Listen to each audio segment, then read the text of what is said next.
Rapporti li bdew iduru u jgħidu li tfajla li waslet f'Palermo wara li kienet f'pajjiżna spiċċat tiġi rikoverata mill-coronavirus fit-taqsima tal-kura intensiva ġew imxejna l-kollox u esposti bħala fake news minn senatur Taljan Lello Ciampolillo. Dan hekk kif stqar li meta ndaga fuq dawn ir-rapporti sab li bħalissa m'hemm ħadd f'Palermo fi Sqallija li qiegħed jiġi rikoverat mill-coronavirus fit-taqsima tal-kura intensiva. Ho parlato con la segreteria della direzione sanitaria chiedendo conferma della notizia. Ebbene, la direzione sanitaria mi ha richiamato a nome del direttore sanitario dell'ospedale di Palermo, riferendomi testualmente che la terapia intensiva dell'ospedale Cervello reparto Covid è free, cioè non ci sono persone in terapia intensiva. Diciamo quindi questa è una delle fake news che girano.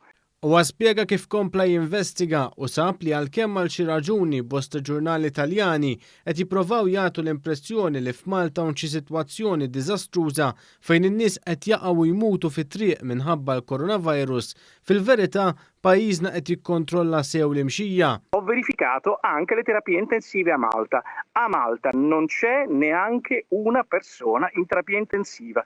Quindi Malta è in terapia intensiva e Covid free. L-AGI rrapportat kif il-Ministru tal-Affarijiet Reġjonali Taljan Vincenzo Boccia mal-Corriere della Sera stqar li 70% tal-każijiet huma ta' trasmissjoni lokali.